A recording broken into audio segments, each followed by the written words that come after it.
I am Ferdinand Marcos, and I am the President of the Republic of the Philippines. I stand today on behalf of 110 million Filipinos. Hello people and hello universe, it's me again. Shout out sa inyo mga kababayan. Hello sa mga Marcos loyalists and supporters at sa lahat. Nako mga kababayan, alam po naman natin ito si Alice Go suspended ng 6 months ano. Sa dami-dami ba naman guys na ebidensya na natuklasan na sangkot sa mga hindi magandang gawain. Alam nyo naman po yun. So ngayon guys, ang pag-usapan natin dito ng madalian, para malaman yung lahat, no. Ito si Mayor Go, aba, malulula kayo mga kababayan na ang alam ko sa isang mayor, no, ang kanilang mga asset hindi siguro aabot ng guys, no, ng 50 million. Naks naman. But, I think correct me if I'm wrong kung sino mas magaling dyan kaysa sa akin.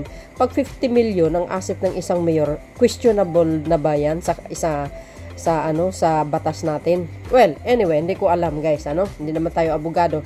So, dahil dyan, mga kababayan, ipapakita ko sa inyo kung ilan ba ang or gaano kadami or kalaki o milyones or bilyones ba ito? Ang asset ni Mayor Go. Nako mga beswa, ang dami talagang natuklasan tungkol sa kanyang pagkatao.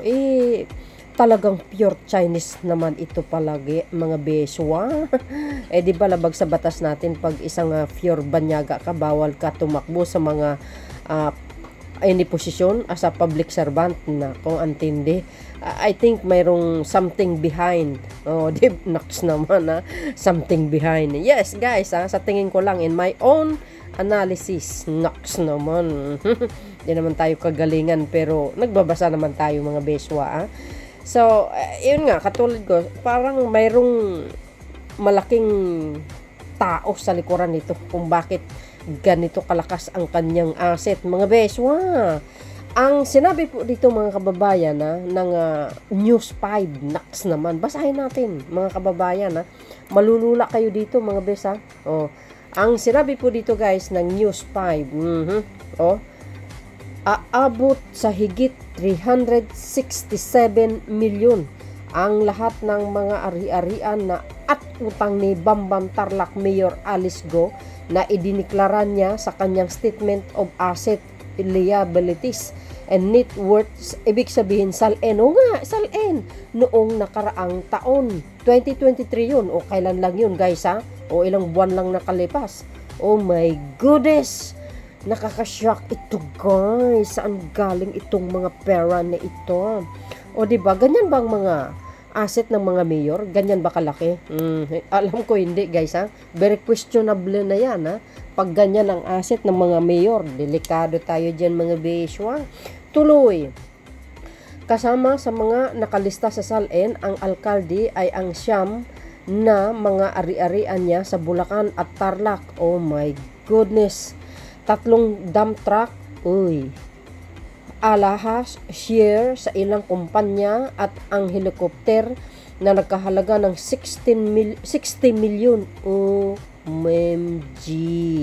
Pero sinabi ni Go sa pagdinig sa Senado na inaibinta na ito sa isang British company. Naks naman. Talaga naman palusot ni Madam Pinagtataka naman ng mga senador ang tila malaking pagkakaiba ng mga halaga na nakalagay sa SALN ni Go. Noong June 30, 2022, nasa 429 million ang nadeklarang asset ng alkalde, pero matapos lang ang isang araw ay bumaba ito sa 286 million pagpasok ng Hulyo. Oh my goodness. Baka ang kalahati guys ibinigay doon sa kanilang grupo. Hindi sa aking kaisipan lamang yan hinati talaga mga kababayan. Malay natin guys mayroong percentage sila. So tuloy natin. Grabe laki mga kababayan 429 million ang sinabi dito. Tapos nakadeklara asset ng alkalde, pero Matapos lang daw ang isang araw, bumaba ito sa 286 million pagpasok ng Hulyo. Anyari, saan napunta yung kalahati nitong 429? Ay baka binigay sa sindikatong komunista, guys. Hindi, sa aking kaisipan lamang yan. Dahil dito, inimbestigahan ng Senado ang pabago-bagong salin na isinusumiti ng Banban Mayor noong 2022. Oh my goodness. Sabi ko nga ba, in my own, lang guys, kaisipan lamang. Palagay ko may tao dito na sa likuran nito, mga kababayan. Kung ganyan ang kanyang asset ay nababawasan, siguro guys, ilang bang porsyento? Di ba? 10% ba ang mapunta sa pinakamataas na leader ng grupo? Naks naman. Parang membro tayo ng komunista nito So, sabi po dito guys yan dahil dito inimbestigahan ng Senado ang pabago-bago. Bakit nga ba pabago-bago ang salin ni Madam Go? Ano nangyari? Saan napunta yung halos kalahati ng 429 million or hindi pa kalahati? Di ba guys? Ano nangyari? Saan napunta yan? Yan ang katanungan din natin masagot kasi wala tayong alam dyan. Nauna nang iginiit ni Mayor Go na galing sa kanyang mga negosyo ang pera niya. Binibigyan din niya siya ng kanyang ama ng pera na may mga negosyo sa Pilipinas at China. Alam niyo mga kababayan, kung napanood nyo guys yung isang isang statement or isang blog ng isang Chinese din, nabanggit niya doon mga kababayan na itong pamilyang Go parang may konektado to sa isang sindikito. Naks na mga besya. Connect the dots guys. Parang bakit nakalahati yung 400 million. Isang araw lang medyo bumaba ang kanyang asset. Nako. Ba ito? Kakaiba ito si Madam kababaeng tao. Parang leader ng sindikato to. Parang lang guys sa aking kaisipan lamang. 367 million asset idiniklara ni Banban Mayor Go noong 2023.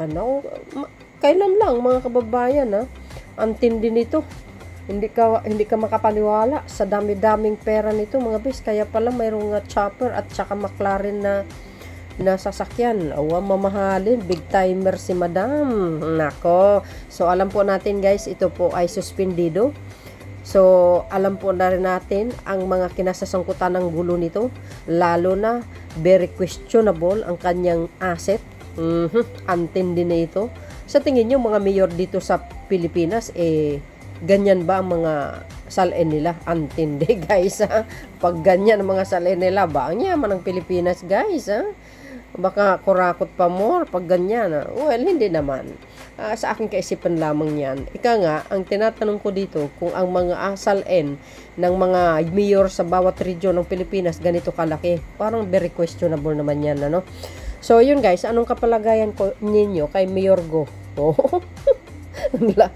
Mapasa na all ka guys sa kanyang, salin, 367, magkano kaya ngayon? 2024, baka nadagdagan pa, mga kababayan.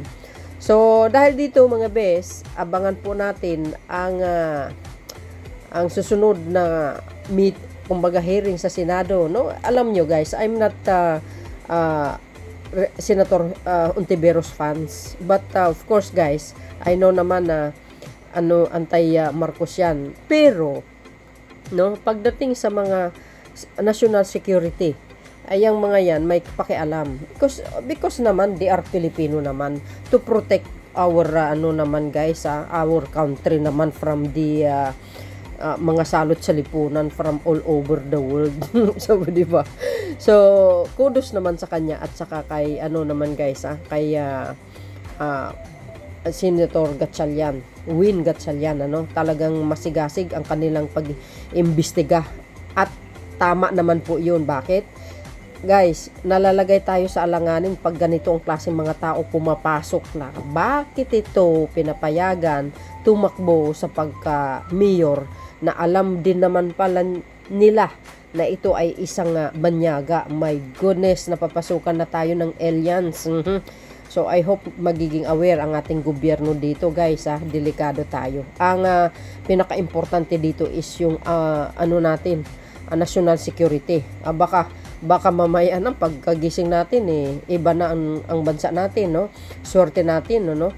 Dahil itong mga salot hindi nagtatagumpay, gustong pa-resignin si PBBM. Huwag natin hayaan yan, guys, na makaupo ang isang membro ng dugong sa dagat. Delikado ang Pilipinas. Kasi pag nakaupo yan, lahat ng issue against them mawawala. Siyempre kontrolado, 'di ba? Pero may magagawa tayo, mga kababayan. Why? Kaya natin patalsikin sa pwesto. True people powers. Kakalampagin natin ang Malacanang. Ewan ko na lang pag hindi bumaba yan. So, dahil dito, guys, iyan po ang aking pinaka-latest updates video. In-spread ko ito, mga best. Gusto kong malaman nyo. O, 'di ba? May mga nagte-text, sabi niya, bakit hindi mo gawa ng content kahit mga simple lang? Ito si Madam Auring. Kaya ayan, no, tinira na natin yung kanyang salin. Ayan, pinakita na natin sa madlang people. Ang laki, di ba, guys? Sana all. So yun, guys, maraming salamat sa inyong watching. See you again on my next upload video. Boy and baboos. God bless Philippines.